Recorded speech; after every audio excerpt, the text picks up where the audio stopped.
Hello, ladies. Today we're gonna talk about how we set boundaries, how to be confident while setting boundaries, how to be also in your feminine energy, because there's a lot of misconceptions out there that when you're in your feminine energy that you cannot set boundaries. But this is not true. You can still be strong and powerful even in your feminine energy. So let's talk about it. Many women in our society have been conditioned to always be the nice girl and put others' needs over their own.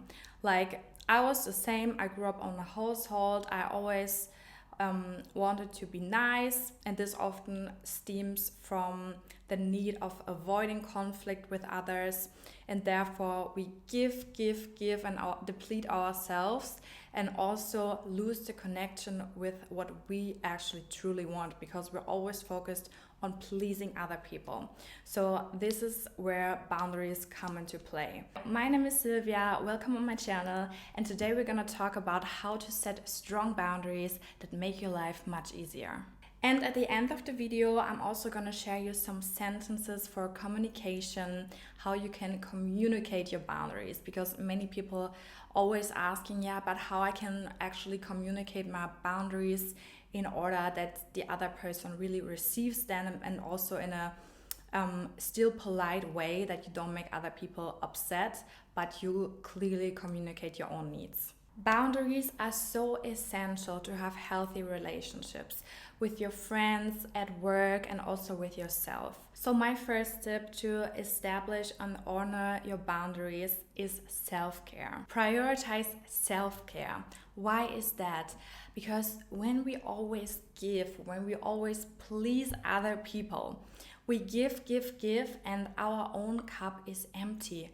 But we cannot give from an empty cup. So we need to fill our own cup first, that we are in a good energy, that we are in balance with ourselves. And this is also when we can freely give to others, because we live in the overflow, we feel good about ourselves. But when we are depleted and give, and don't have anything left for ourselves, this will make us feel tired, this will make us feel drained.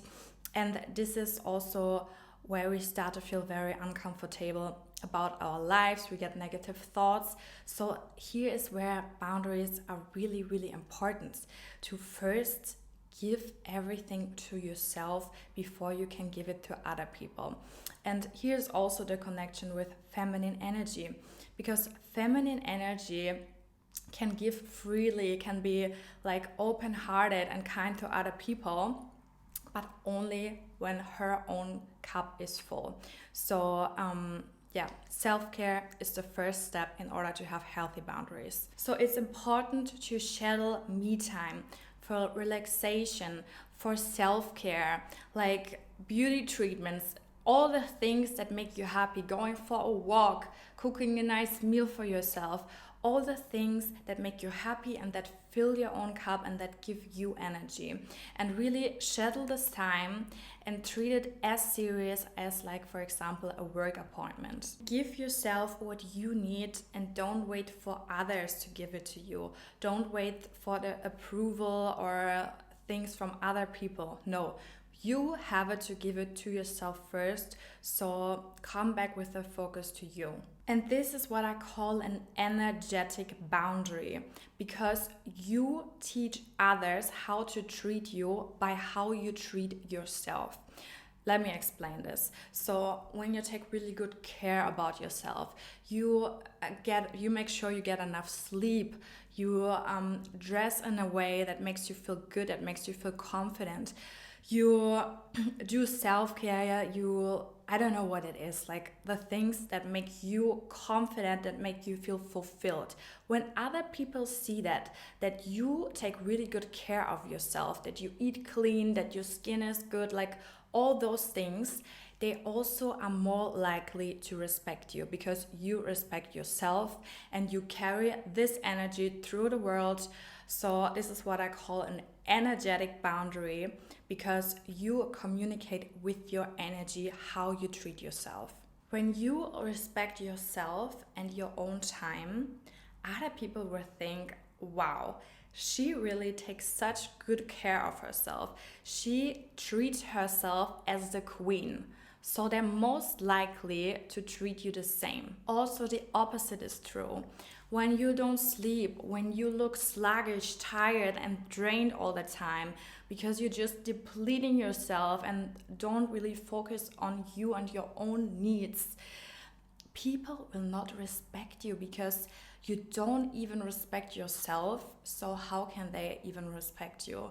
So the first really step to communicate your boundaries to the outside world is to respect yourself and give yourself the time and self-care that you really need. So here it's really important that you identify your non-negotiables in order to keep your own cup full.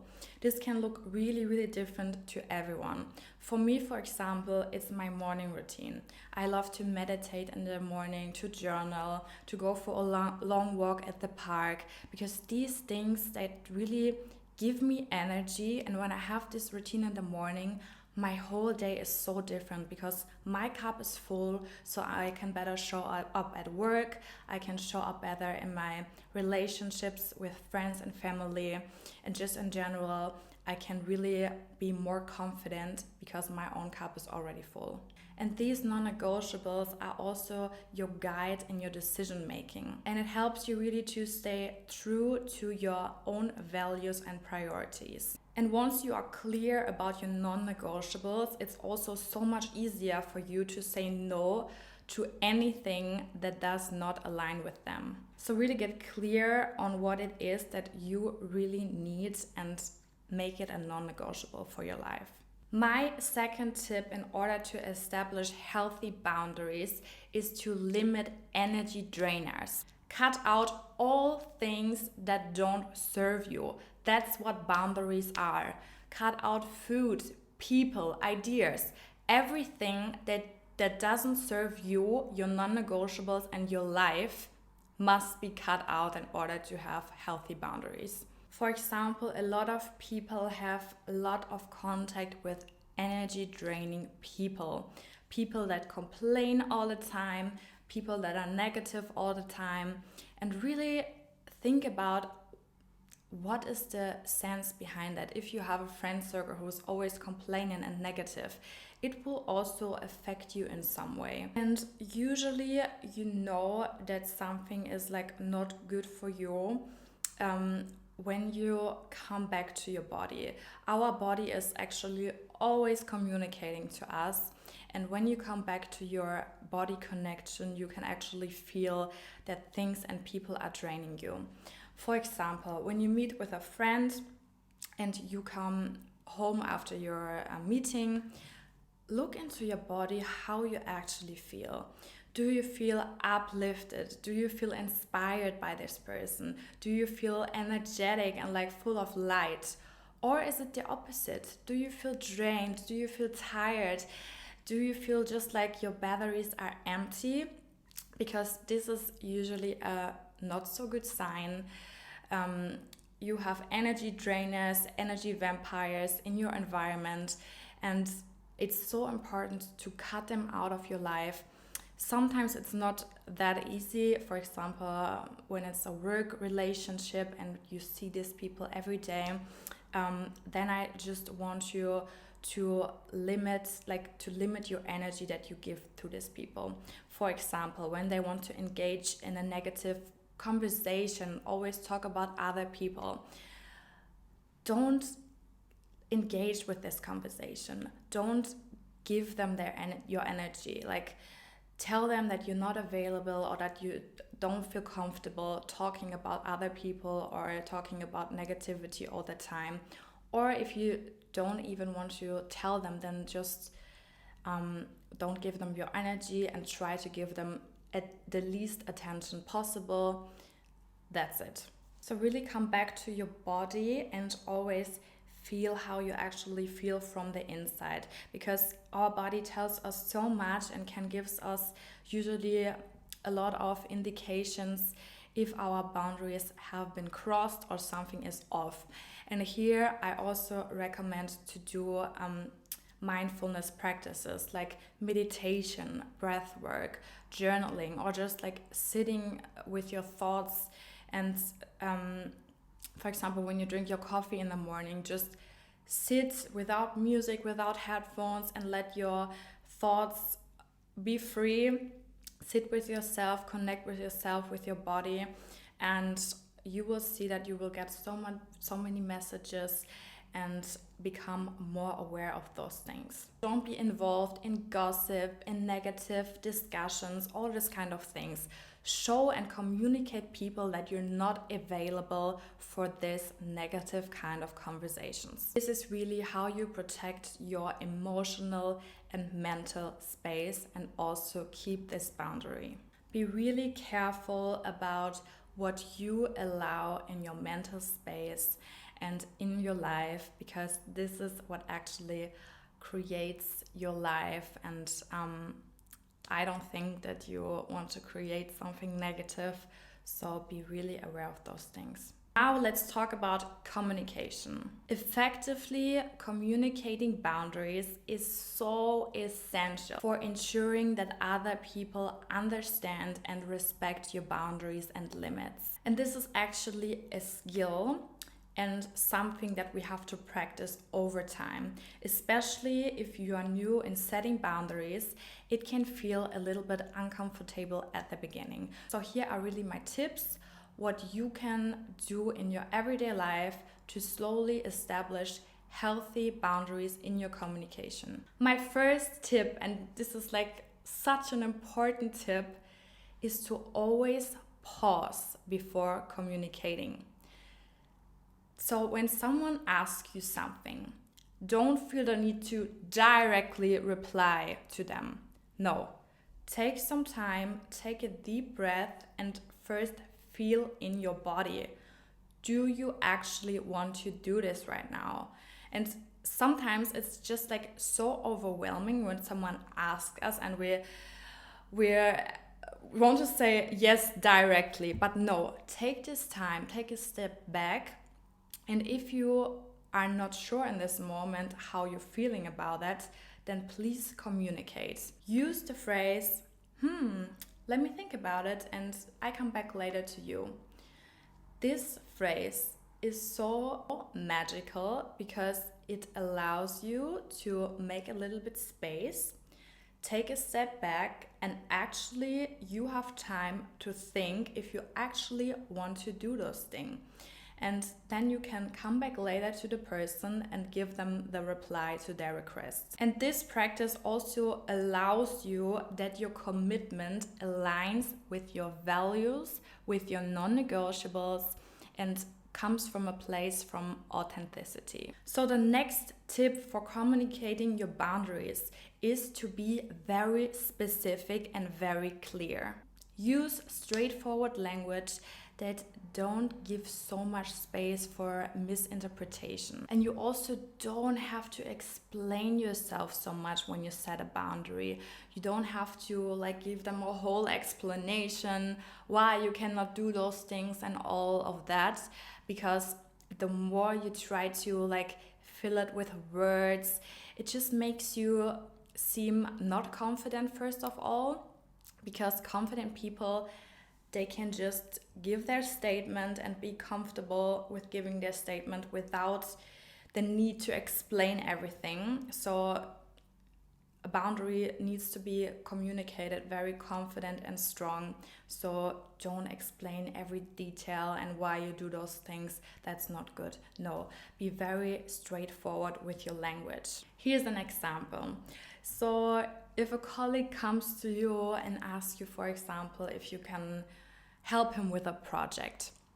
So the first way would be the way that would be not so confident and maybe not in a clear way, would be, I'm not sure, I might be busy, I might pick up my brother from school, and giving a whole explanation why you cannot do those things. A strong boundary, on the other hand, would be, I'm sorry, I can't help you with that project right now. That's it.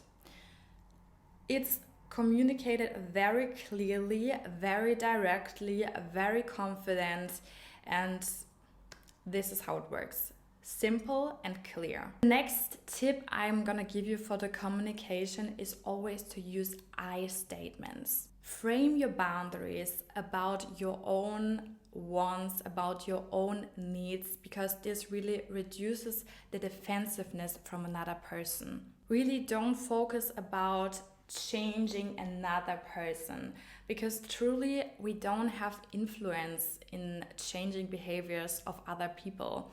We can only change ourselves. Focus on you and say what you are going to do in response to their behavior. The harder we force someone, the more they are likely to push back and they behave the opposite way because they feel attacked. So switch the focus to yourself and make your boundaries all about what are you going to do, what are your feelings, like when they treat that way, how you are feeling in that moment. If you make the boundaries about yourself, they don't feel so attacked and they're more likely to get empathy for you and really understand what you're communicating right now. A magical sentence here is I feel. For example, when you talk with your partner because you're not really satisfied how they help you with household stuff like cleaning, dishes, all these kind of things. You can say, for example, when you don't help me in the household, I feel very hurt because it seems like you don't care about me. Like really make it about yourself and how you feel in response to their behavior. And this is really how people can usually understand better what you mean and give also usually a very positive response to your statement. You can also use something like, if you continue with this behavior, then I will, and then you communicate your consequences in response to their behavior. Really explain how their actions affect you, because also sometimes people are not really aware what goes inside of other people because everyone lives like in their own reality, in their own world, and so sometimes really need to just like show them how we feel, because sometimes they really don't know. Thank you so much for watching. That was today's video. I hope you guys learned something, and it would really help me out if you could follow my channel and leave me a like. See you next time.